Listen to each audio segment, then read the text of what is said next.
Enter the world of homosexuals, lesbians, sadists, masochists, and other sex deviants. You're almost like a man. Oh, no, I'm very much the woman. Have either of you ever been in love before?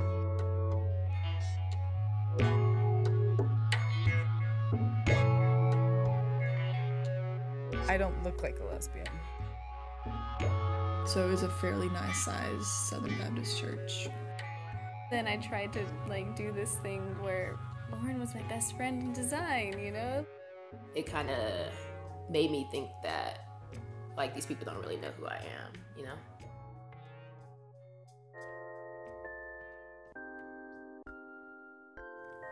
I have kind of an interesting set of problems that most people probably wouldn't see as problems. I don't look like a lesbian. I mean, I think that based on pop culture, people have an idea of what a lesbian should look like, kind of the quintessential butch appearance.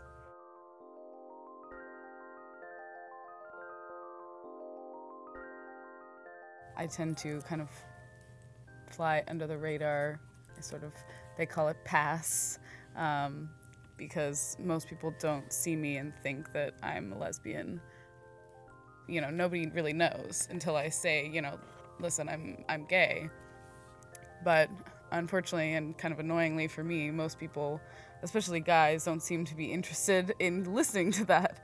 I get a lot of no, you're not, as a response, which can be kind of infuriating. My community acts more on the way that you present yourself. And, you know, if my presentation kind of lets me blend in with straight girls, I guess you could say, then I'm not brought into that community. I feel like I have to prove myself. I'm not going to change who I am for it, but it is something I lament from time to time, because it's just kind of an uncomfortable feeling, like the people that you identify with based on something that's important in your life you're not included in that club, I guess you could say.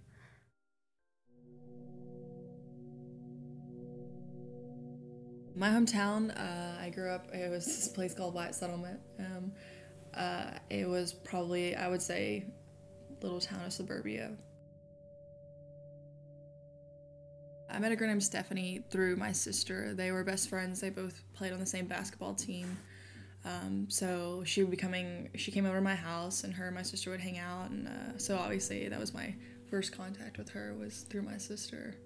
Stephanie's dad was the music minister of the church. We always knew that Stephanie was religious, she was a big part of her church, and so I think one day she invited us to come to worship night, youth group Wednesday night at her church. I decided to keep doing that, and so I think through that, me and Stephanie grew a lot closer, because it sort of became like a mentor kind of relationship. Obviously she was very set in stone in her beliefs and her ideas, and kind of knew her way around the block, or whatever, if you want to say it like that. We started going to church together, and I became a lot more serious in my faith and my religion. So I became, a leader in the youth group. I went on regular mission trips to Mexico, things like that. So we were obviously spending a lot of time together, and I think our friendship became really intense just because we were spending a lot of time together, and I think it just kind of became progressive in the sense that we would start to hold hands, and then after holding hands, we would spend the night together, and we would cuddle and spoon and all that, and then kissing started, and then things like that, and to the point where it did become a sexual relationship, and we were being physical together. No one knew. We had to make sure of that, because if we were found out, we couldn't even imagine what the repercussions of that would be. Having this deep dark secret that is something that if anyone ever knew, there would be so much shaming and so much judgment. The feeling between us kept getting stronger and stronger. Things became really emotional, because you're trying to deal with idea that you're supposed to be like this, and in your daily life you know, you're a leader in the church and you're supposed to believe all these things, and you still do believe all of these things, but at the same time, it's so hard to A, deny the fact that you're actually physically doing these things, and then B, the fact that, like, you're feeling, like, these emotions for this other person. And there's a lot of, like, crying and a lot of, you know, long talks about, like, what is happening, like, what, you know, how is this, what is this, you know, kind of idea. And it became really emotionally draining and, like, very just intense. If these strong feelings lead you into behaving unwisely, well, the outcome can be guilt and frustration. She left for college and basically forgot that I existed, or, you know, just kind of was, like, busy with being college or whatever. And I can remember there was a time I had just gotten out of basketball practice and I was waiting for my dad to come pick me up, and I called her, and I was, like, sitting on the curb outside of the gym, and I was like, what is happening? Like, you don't even talk to me anymore. Like, I can't, like, how are you just gonna pretend that we'd never, like, happen, and we never, you know, had this entire, all these feelings and all these emotions. Like, how can you just forget about that? And she just sounded so, like, cold and so just like, well, that's what it was, like, you know, and just very cut off from it. And I was so hurt and just, like, distraught at the fact that, like, this person who I loved for this amount of time was just like, no, it's kind of what it was, and we were just sinning, and it was a mistake.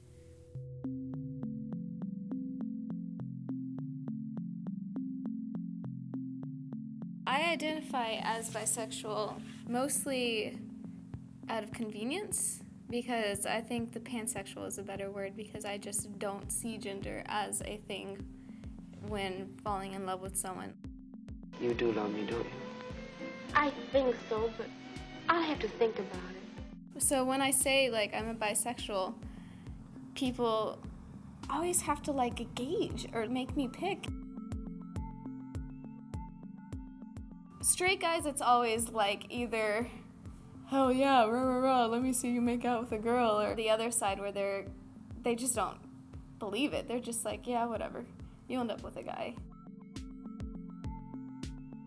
And when I talk to gay people, gay girls especially, it's almost this, like, why would you do that to us kind of thing.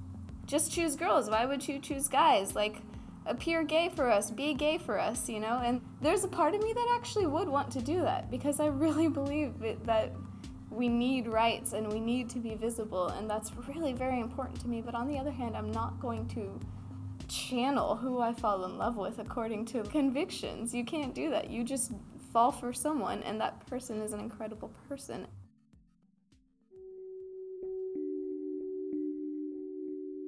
My family growing up wasn't very accepting of homosexuality at all. I can actually remember my father saying homophobic things, like, when I was very young, and that definitely had its effect on me when I was starting to realize that I was.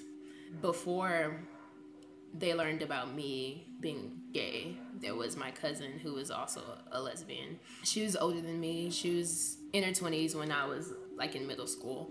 So when she came out to our family, that was, like, a big deal. And it kind of showed me that I would never be accepted because she wasn't. Nobody was ever, like, blatantly rude, but you could definitely tell there was tension for her being around. And she ended up being killed by one of her best friends. He was a male, and so my parents always associated her death with her being a lesbian, because they believed that the only reason he killed her was because he was in love with her and couldn't have her.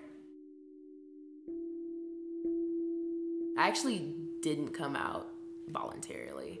It was kind of forced. At the time I was on the debate team, and I had a tournament that day, but instead of going home after my tournament, I went to my girlfriend's house, and my mom called me, and we were just having a normal conversation, and I told her I'd be home soon, and I forgot to hang up my phone.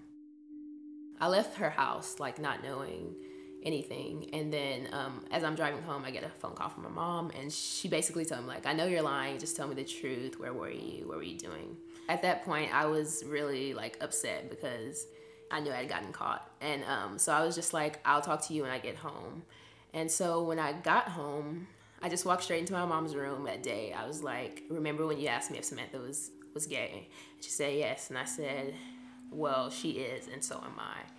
And she just started bawling and said a lot of things like, you know, that's wrong, and what about what everybody thinks of you, and all that type stuff. And my dad, he ended up coming home, and she sent me upstairs. She didn't tell me she was going to tell him, but was what she did. I went upstairs, and I could hear him and her talking, and she told him, and I could just hear him like yelling at her, saying that he knew and he tried to tell her, and that she was dumb for not believing him. And so finally they called me downstairs, and I went, and I just sat down in front of my dad, and he said a lot of things about, like, referring back to what happened with my cousin, about like I'll end up dead like my cousin because lesbians are evil and malicious and jealous. And at the end of the conversation, he did tell me that despite everything, that he loved me and he would support me. And he cried for the first time. Well, it was the first time I had ever seen him cry. And he gave me a really big hug, and we kind of just stood there for a moment, and my mom was on the bed and she was still crying too. And then that was it, and I went upstairs.